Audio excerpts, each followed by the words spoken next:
Welcome to the New World Order Showcase Podcast. Your host, Jill Hart, the Coach's Alchemist. Couldn't be more excited to have you join us today.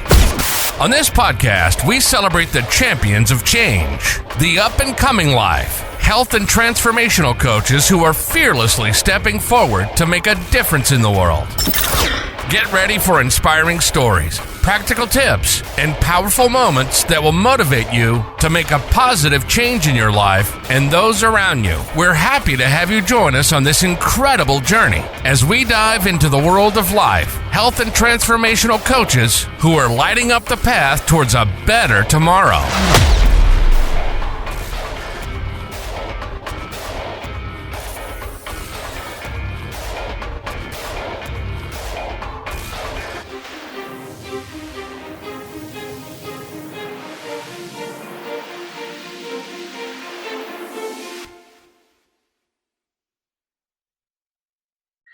Hi, and welcome to the New World Order Showcase Podcast. Today, we are speaking with Carrie Rohrbach, and she is an empowering educator.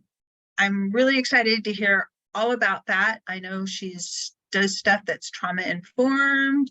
She's a comedian. She's a former French teacher. I'm really excited to see how all these things come together to do what she does. So with that, welcome, Carrie. Thank you so much, Jill. I love hearing these introductions because they kind of reflect myself back. And I'm also interested to see how all of these things come together because right now I'm in still, I would say, the beginning stages of the entrepreneurial experience. And so I'm feeling it out. You know, I have spent most of my life, my professional life in classrooms where I had to compartmentalize myself and I had to be one face for the students. And then I got to be like weekend Carrie or summer Carrie. And when I left the classroom due to extreme burnout, I just decided that I wanted to be all of myself. And that's sort of been the theme over the last 2 years is like, who is Carrie independent from her role as an educator, as a tutor, as a coach, etc. And so all of my things are on the table right now for anyone to pick up and say, hey, that sounds cool. I'd like to work with her on that. So it's really just kind of like throwing things against the wall and seeing what sticks right now. But I do enjoy conversations. I believe that my superpower is holding space for people, for being able to take complex ideas and synthesizing them specifically, and to help people connect to their own intuition. And I do that in a myriad ways. Your website has lots of different kind of an eclectic feel to it. There's like tarot, and then there's building workshops and those kinds of things. The workshop building was kind of interesting to me in that bringing in your comedic element and then your educator hat. Do you want to expound on how that looks when you work with clients? Sure. So I've done a couple of one-on-one coaching sessions with other coaches who are looking to create content that lands with their audiences. But what people tend to come up against is themselves when they are trying to create content that is reflective of who they actually are, similar to what I just talked about. They will, come against like an old boss or an old teacher where they're like, nope, I don't know how to do this right. And then they either power on through. So that way they create something that they burn themselves out on and never want to look at again. Or it's not quite true to like their authentic nature because they're trying to emulate what they saw someone else do. So when I work with people, it's as much about the process as it is about the product, because that's the trauma-informed lens where we say, what's happening in the present moment that is getting us in the way or is getting in the way of what we really want for ourselves. So in my coaching sessions, I work with the present moment and say, okay, what is it that we want from our time together? What might be in the way of getting to that place, and then what is in place to support getting what we want. And I weave in my own experience as a teacher. So I was in middle and high school classrooms for 13 years teaching French. So I know a lot about pedagogy. I have a master's degree in curriculum and instruction. So I know how people learn. And now that I have this trauma-informed piece and then, this training as an improviser and a stand-up comedian, I kind of like to weave it all together. So it's not just like this dry experience where you and I are just working on this product that has no life into it. I want to be able to bring in your unique individuality, just like I'm trying to do with my own business. Yeah, I can see that there's a real need for that. I've been in courses and been coached on building a workshop, and it always felt like I, I I like to speak to people. I like to present to people. I've presented to large audiences in my life, but this one workshop that I put together, it felt off to me, and I think part of it was using a template, and part of it was just it wasn't me. It's not how I impart information to people, and it didn't have any of my personality in it. It was just like rephrasing somebody else's words, which it just felt kind of flat. I Yeah. And you're speaking to something really, I think, important in the entrepreneurial game, which is that we tend to look towards other people to say, oh, that person is successful. So let me kind of look at their blueprint and see if I can follow that. But no one is guaranteed success. The best thing we can do is show up as our authentic selves and trust that the people who are looking for that type of connection are going to seek us out. And yes, there's a lot of like BS around the algorithm and, hustling and everything. But as someone who experienced extreme burnout and decided I don't want to participate in that anymore, it's been my mission to say, well, how can I do things differently? How can I do them on my terms, in my own unique way, so I stand out from the crowd? So even if I'm not getting the same breadth of, sharing as maybe some other people who are quote unquote considered successful, I can be assured that the few people who are engaging with my material are the ones who are like, I'm really curious about this former French teacher turned entrepreneur with tarot, with comedy, with trauma-informed teaching and everything. I am finding like the tiniest little niche, but if that means I have some really, really great connections with really special people, that means way more to me than having a huge following on social media. Yeah, and there's ways around that. I'll talk to you about that later, but it's definitely a niche that needs filled, and really it's about lighting your candle, setting yourself on fire. People will come and watch you burn. They'll get drawn to you, the people that are supposed to work with you, and there's like 9 billion people on the planet now. You're only able to help a handful of those. You don't need them all. Yeah, And absolutely. And isn't that more meaningful, right? Isn't that more meaningful to say, I made a deep impact on this many people's lives? And what is the ripple effect that has? That is something that I think about a lot in my time as a teacher, is that, even if I struggled to connect with every single kid in my classroom, I know that there was someone in there who is going to remember something I said that's going to benefit them in ways that I can't even fathom. And that makes me feel like I did a job well done.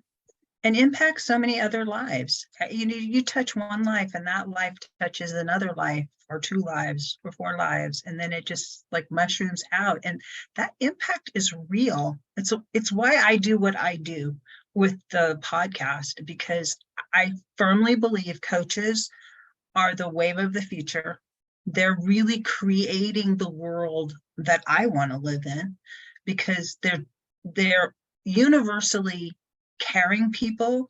They're interested in helping others, often at their own expense. And I want to live in a world where connections and people are more important than just making money. Yeah, well said. And I definitely believe there's a place for money, because often when you invest in coaching or help, you shorten your learning curve, you're paying for their information, and you're more likely to get better results if you're personally invested in what you're wanting to learn or to change about your life. So I say that when you charge what you're worth, your value, you're doing it for the other person, not for yourself. And I truly believe that. It Yeah. And I and want to just speak to one thing that you said, which was that coaches are the wave of the future and that they will help you out, often at their own expense. And coming from a profession where that was considered the norm, right? Teachers are expected to come early, stay late, work on the weekends, grade from home, have all of the magic bags in their tricks and solve or all of the magic tricks in their bags and solve all the problems of the world. That's part of the reason why I'm no longer a teacher, is because I could not yeah. keep up with the grind culture. And what I have learned in my trauma-informed training is that people who have come from backgrounds where their caregivers expected perfection, expected performance as a way of earning love, those are the ones who tend to go into the healing and supporting professions. So it makes sense that anyone who chooses to be a coach would have that natural inclination to say, well, if I only work harder, if I only get more people to change, or if I can save the world this way, then I will be loved, I will be accepted. And my challenge for any coaches who are finding themselves like really called out right now to say, oh crap, I do overextend myself for my clients. The invitation is to say, well, what would it be like if you didn't? What would it be like if you did exactly what Jill is saying, which is charge what you're worth, not what is going to make you likable or, make you palatable, and work less, but work more intentionally on the people that you feel like you have those connections with, so that you're not burning yourself out. Because if you can be the model as the coach who is embodying the principles that you are coaching, then you are going to make a enormous impact, way more so than if you were to be available at all hours of the night and day so that someone else can rely on you, because that also promotes codependency, which is something that is also a challenge in this type of world. Absolutely. And just for my own clarity, what does trauma informed mean? Great question. So I've been trained through the NARM Institute, which stands for the Neuroaffective Relational Model. And basically, neuro meaning from the brain down, affective meaning from the emotions up, relational meaning whatever is happening between two or more people. That is how we heal.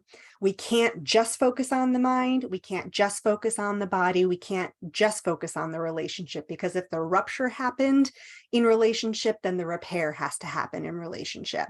So trauma informed is just taking a present tense approach to what is going on in the moment. Normally that'll come up as, a feeling in your body. So for instance, I applied for a job the other day. So, I'm trying this coaching stuff out, but like, I'm also like, oh, I gotta be realistic, here. And as I was applying for the job, I had this like bubbling sensation in the pit of my stomach that was like, but if they know you're a tarot person, they're not going to hire you. And that was this like fear coming up to say, like, don't show your full self, Carrie. That's not safe. The trauma-informed approach then is to say, oh, I see that. Like, I recognize that instead of just shutting that down and applying anyway, I say, oh, wow, fear, you've been here for a really long time. I see you. It makes sense that you've been scared because in the past you had to compartmentalize so that way you could exist as a teacher. We're not in the past anymore. This is a long-standing old pattern that doesn't actually serve anymore. So what would it be like if we just stretched our window of tolerance to something a little scary, like in the stretch zone, not the, panic zone, so that way we can experience like what might be possible if we show up as our full authentic selves.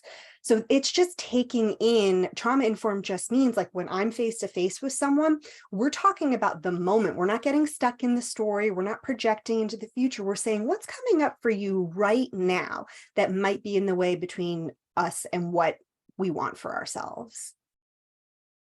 How did your interview go? Did you Oh, it decide to hasn't go for it? happened yet. We'll see. Yeah, this is like brand new. And this is something that I'm noticing has come up in a couple of different situations where I've been scared to show my full self. And similar to what you said when we, prior to recording, you were like, I'm a little confused about like what you do because there's so many different things on your website. And I was like, that's really good feedback. And also, I'm still figuring it out. So for me to say like, this is me putting everything out there and saying, I have all of these capabilities. There's some way that they're going to fit together in a puzzle piece that everyone's going to see and then realize. But right now I'm trying to do something that's never been done before, which is to weave all of these different elements of like spirituality and comedy and coaching and education together. It feels like a chance for me to say, I don't know what's going to happen, but I'm going to show up as myself in whatever community I'm trying to be a part of so that I know that it's safe for me, that I don't have to hide anything anymore. And that to me is a big indication of the progress I have made since leaving the classroom a couple years ago and deciding that this was the space I was willing to take up. Wow, that's really courageous of you. I see things around people sometimes, and I see you having a powerful impact around the space of helping people actually create workshops. We'll just call it that. Webinars, just ways of imparting information that in a way that it can be received, that's fully authentic for themselves. You have just like so many gifts and talents around that piece. I think it's a powerful place for you to be. It's a powerful space for you to be in. And I think you could be very successful in that space. You just have all of the tools to make that happen for you. Thank you, Jill. It's so exciting to tell people hear that. to do, but actually I shouldn't say I don't tell people what to do. I tell people what to do all the time. I'm just sharing that with you. No, I appreciate all love. that.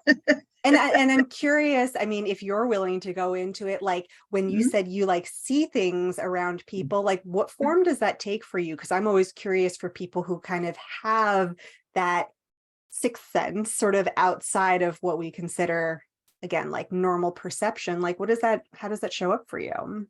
It shows up in a couple of ways. Like sometimes I can see auras, like you have a kind of a yellowy aura I can see in some places. That don't ask me what it means. I never remember what the auras mean. I just can see them sometimes, not even all the time, but sometimes. I kind of, my superpower is problem solving. So I can look at what somebody's got, like their skill set, and say, yep, right there. That's the sweet spot. And show them how to get there, because that's what I do.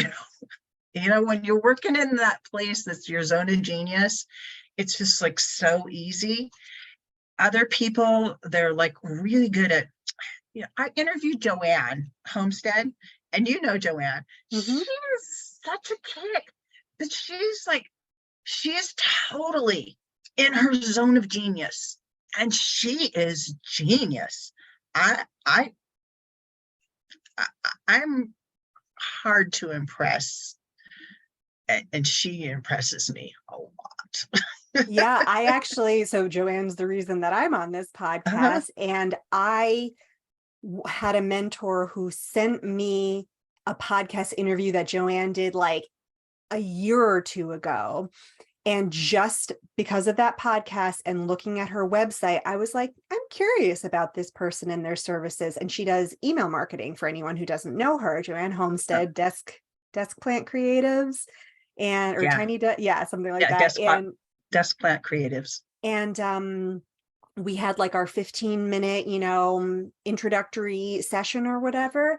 She was a former teacher as well. And we went through this whole experience where we like talked about what I would want. So it was very trauma informed. Even if Joanne hasn't had that like explicit training, she still like went through the process.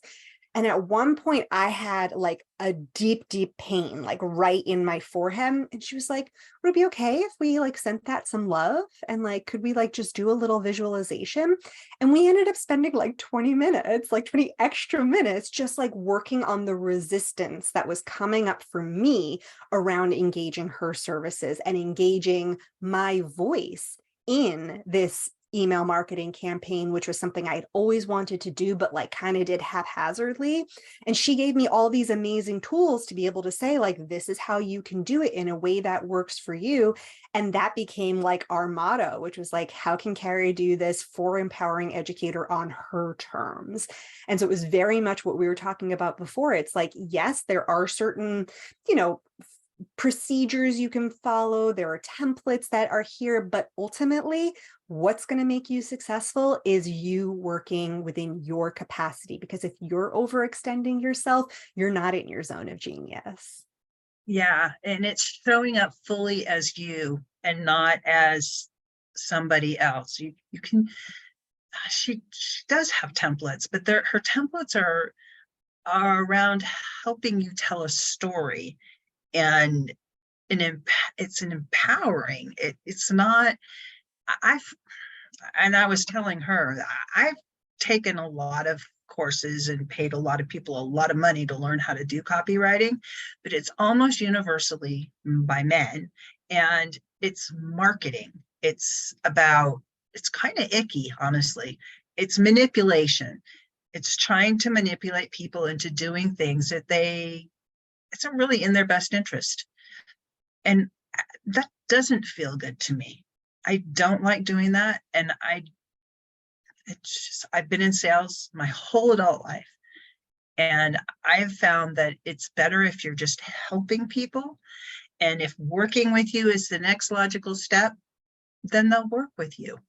If it's not, then they're not your people, or they're not your people right now. It's not about trying to like twist arms. It should always be about the service to the other person.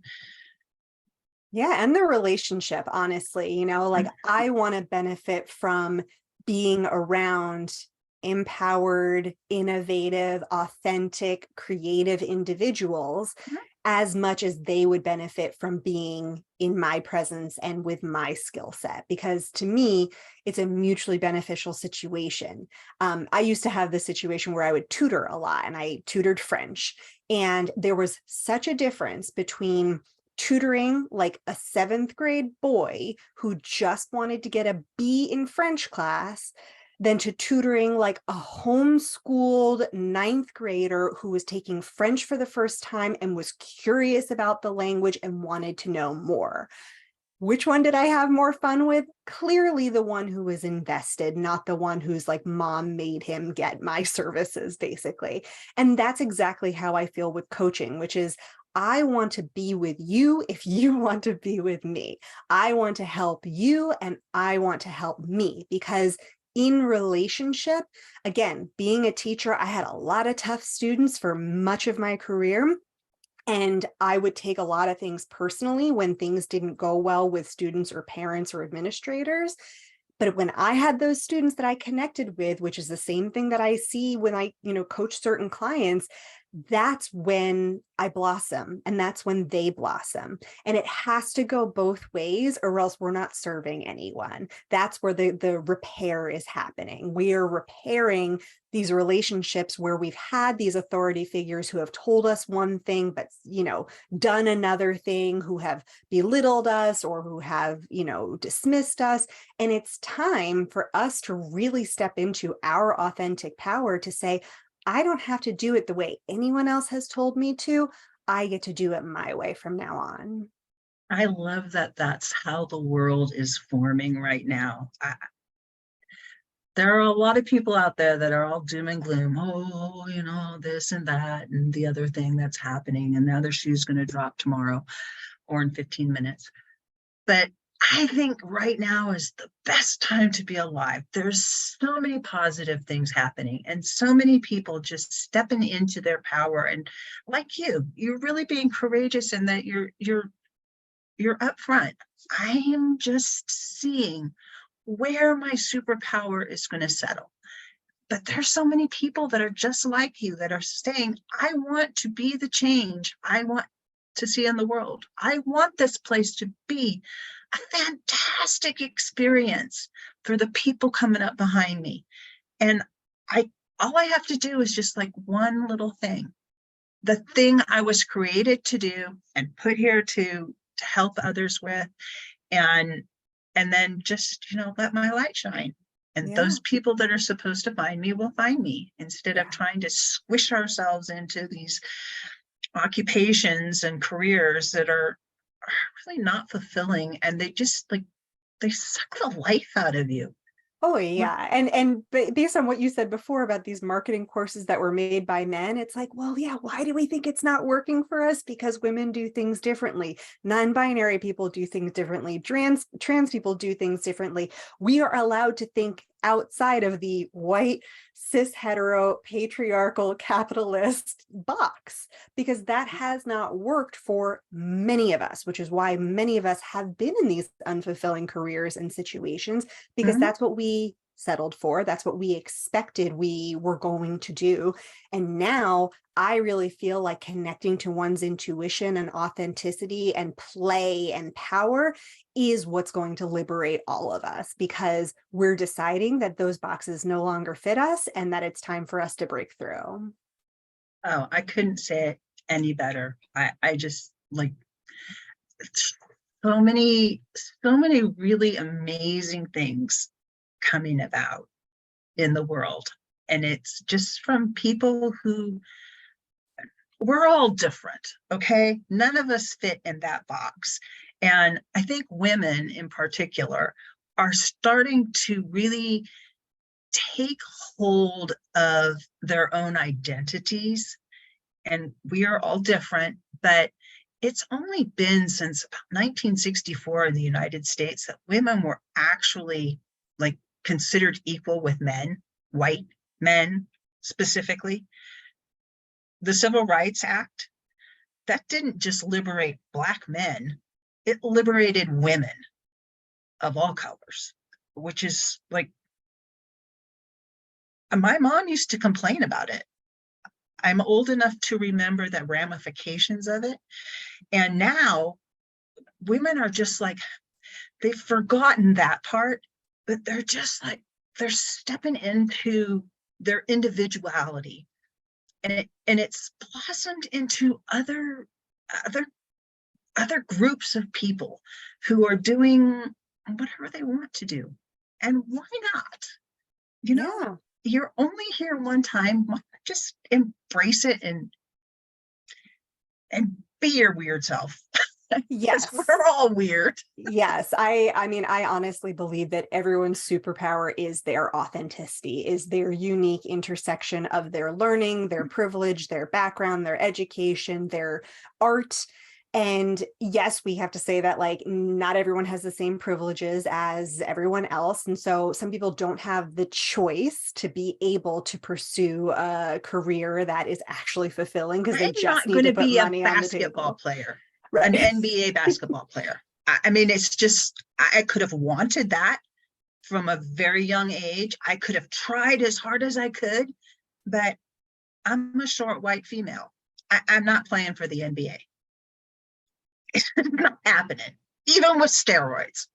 So everybody is privileged differently. And has there been a lot of white male, predominantly white Protestant males, have controlled this country, and they still control this country to a large extent. and they suck money out of people, and they have enslaved a lot of people. But I feel like the rest of us are saying, no, we're not doing that anymore. It's just not, it just doesn't sit with us. And we're stepping up, and we're making a difference. And it's just one coach at a time. Yeah. And I truly believe that when people step into their authentic power, that's how they can liberate others around them. Because even if they're not directly engaging with that person's, services or offerings, just by virtue of seeing them and saying, wow, I have never seen that collection of intersections in one human who is courageous enough to stand up and show themselves, those ramifications and ripple effects are beyond what anyone else could imagine, even just by seeing them. So I think it's so important that people embrace their authenticity, their vulnerability, their creativity, so they can expand into the space. Like, we're here for a reason. Like you said, I did not come onto this planet to stay in a middle school French classroom my entire life. Here I am a few years later, figuring out how I can take my unique set of skills and turn it into something that's going to be a sustainable and fulfilling career. And I'm doing that one step at a time and figuring it out as I go. And I think everyone has the right to do the same. I couldn't agree with you more. So what's the one thing that you want to leave the audience with today?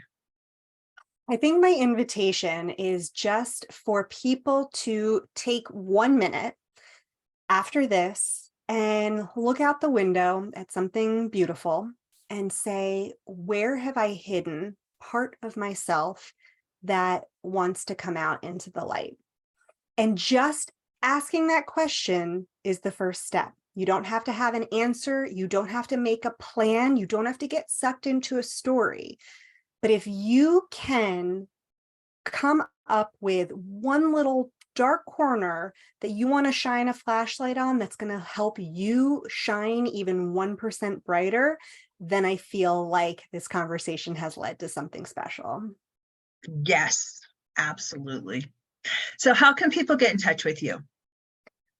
I am mostly active on Instagram, and then my website has sort of a collection of all of the things I offer, lots of different coaching, tarot readings, and then I'm going to be, I'm just finishing my certification as a yoga instructor and a social emotional learning facilitator, and I'm going to be starting a doctoral program at the end of August, so probably by the time this comes out. So I will be in and out depending on my capabilities, but I have all these skill sets. And if they are anything that you're interested in learning more about, probably Instagram or my website or my newsletter would be the best way to kind of keep up with the things that I've got going on, which you can sign up for on my website. Perfect. And we'll put those links in the show notes below. Thanks so much for joining me today, Carrie. It has been my pleasure chatting with you. Thank you so much, Jill. Thank you so much for tuning in to another empowering episode of the You World Order Showcase podcast. We hope you've enjoyed hearing from our incredible life, health, and transformational coaches who are making a profound impact on the world. Remember, change begins with you, and you have the power to transform your life and the lives of others. If you want to take that next step and unlock your true potential, visit thecoachesalchemist.com, where you can find the 3 ways we can help you for free to spin your talent into gold with clarity, a system, and a plan. Don't forget to hit the subscribe button so you never miss an inspiring episode. And if you enjoyed today's show, we'd greatly appreciate it if you could leave us a review on your favorite podcast platform. Your feedback means the world to us and helps us reach more people with our positive message. Stay connected with us on social media for updates, behind-the-scenes content, and upcoming guest announcements. You can find us on Facebook at the You World Order, or simply visit thecoachesalchemist.com.